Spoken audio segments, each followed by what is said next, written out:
Welcome back, Troop TT. Triple T? Can we do that? Triple T?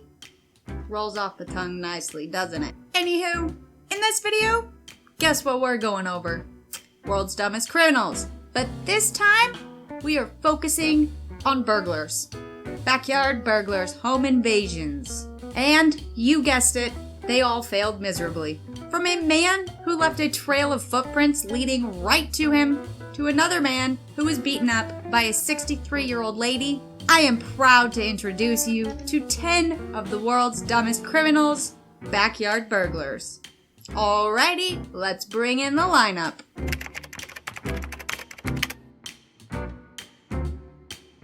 Steve, he wasn't the worst burglar. He was actually really good at breaking in and stealing items. The part he wasn't good at? Selling the things he stole. Some people steal items and pawn them. Others find more creative ways to sell their stolen goods. Steve's creative way of selling the things he stole? Facebook Marketplace. Steve favored cars. He walked up and down the streets of his neighborhood, and when he found something worthwhile, he would break in, steal it, and then post it on Facebook. This was all fine and dandy until one of his neighbors saw their belongings on the marketplace. Huh? It was a garden trimmer, not even something super valuable. Fun fact, Steve had done this multiple times and had even been caught once before the lawn trimmer. His lawyer even said he was almost shouting to be arrested. He was arrested and pled guilty to 4 charges of theft. The real question is, will he do it again when he gets out of jail? Or will he find a new marketplace this time?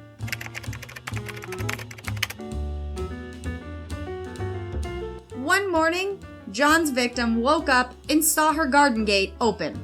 Not only that, the padlock to the garden shed had been broken. Upon looking inside, they noticed their motorbike, valued at 600 pounds, was missing. But it wasn't very hard to figure out where it had gone. There was snow covering the ground, and along with the snow, footprints, leading into the shed and then away from it. But the footprints didn't stop there. John's victims followed the footprints until they reached John's house. Yes, John had stolen a motorbike and walked it home, leaving a trail of footprints in the snow. As soon as the victims saw where the footprints led, they called police who showed up, found John inside, and the motorbike was located on the property as well. So much for covering up his tracks.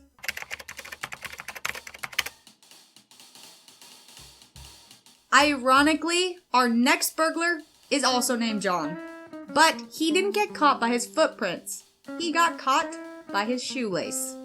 John was trying to break into a terraced house. He was trying to squeeze through the upper part of a downstairs window when his shoelace of all things got caught on something.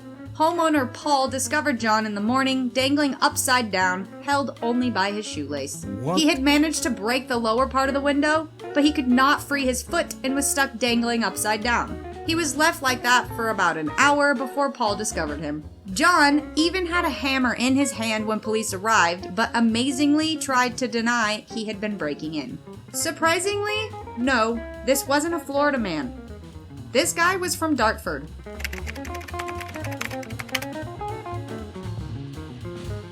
A serial burglar has met his match, and it was by the last thing he ever expected. Idiotic was not taken down by a furious pit bull or mauled by a savage German shepherd. No, he was nipped on the hand by an African parrot named Rocky. Idiotic had broken into a couple's home in Kent in the dead of night. He snatched a laptop and a phone before he spotted Rocky in his cage. He tried to swipe Rocky. He was, after all, worth upwards of 500 pounds.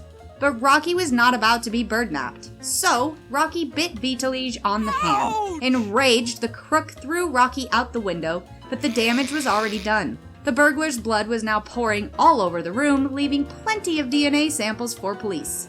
Rocky was eventually found and returned to his owners completely unharmed and now a hero. The DNA from Idiotic's blood was matched to him and he was found and arrested. After being caught for this burglary, he was then connected to many others. Rocky, though, what a guy.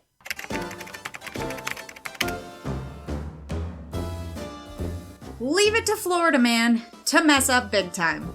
Nathaniel from Florida had just pulled off what he thought was a successful home robbery, and he had managed to steal thousands of dollars worth of jewelry. He then headed off to cash in for all his stolen goods. He headed to Marilyn's boutique and started showing the manager all the goods he was looking to sell. But then, the woman realized that they were suspiciously identical to items from her own jewelry collection. At the time, she was unaware that her home had been robbed. After all, she had been at the boutique working all day. She remained calm though, went to the back of the store, called her husband, and then called the police. She did quite a good job at keeping Nathaniel in the store until the police arrived and arrested him. Police then showed up at her house and saw that the place had indeed been ransacked, and the back door had been forcefully opened, confirming that indeed the items that Nathaniel was trying to pawn to the manager were her own. Nathaniel is now being charged with dealing in stolen items, defrauding a pawnbroker, and grand theft of items between $5,000 and $10,000. Ah, Florida man, you've done it again.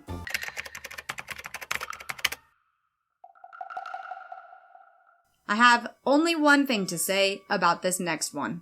Chickadee check yourself before you wreck yourself. Yes, a man broke into a Northwest Baltimore home and attacked a woman living there. He then ransacked her home for money, and when he only found $11.53, he demanded to know how she paid her bills. She replied, by check. This genius then demanded she write him one for $50. Yes, a check, and all he asked for was $50. What was the point? He probably would have had better luck had he remembered to look under the couch cushions for more change. Well, he gave the woman his full name so she could make the check out to him. He threatened her, saying, "It better not bounce, or I'll be back." A few hours later, he was caught and arrested.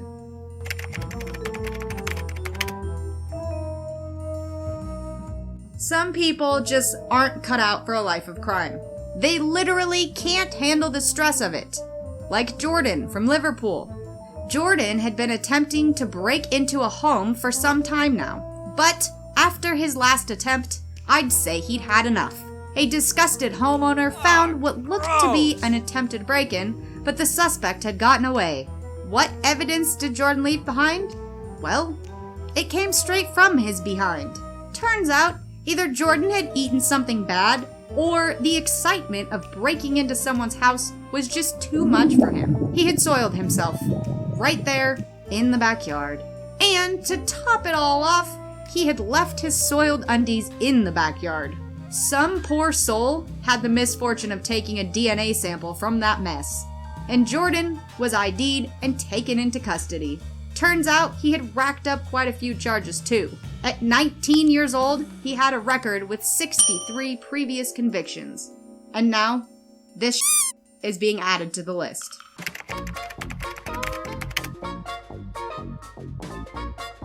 Four men with guns broke into a home in Los Angeles.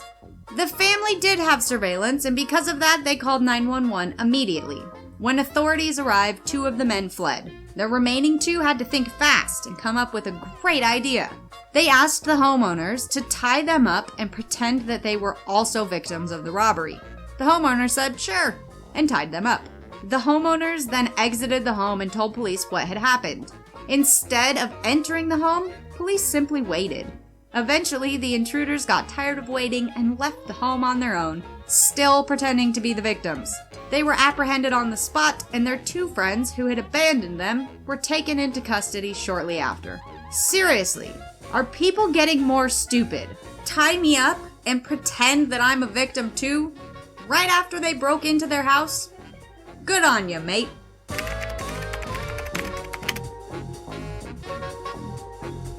A resident in Florida has called some thieves stupid for breaking into their house while it was being fumigated. They're obviously not very smart to go inside a house full of poison. I wouldn't kill myself for an Xbox. That's right. Who else but Florida man? The Signellas were in the process of having their home fumigated, and Darren and his 17-year-old buddy decided what better house to break into than one that is being pumped full of poison gas. What were these thieves planning on stealing? Yes, an Xbox. And somehow this isn't the first fumigation break-in. Another man, also from Florida, broke into a house mid-fumigation, cracked a safe, and stole about $300,000. Police were able to move in on these thieves quickly, and due to the poison being pumped into the house, they obviously didn't stay inside it for too long. I am honestly surprised that they were smart enough to get out of the house before fumigating their own lungs.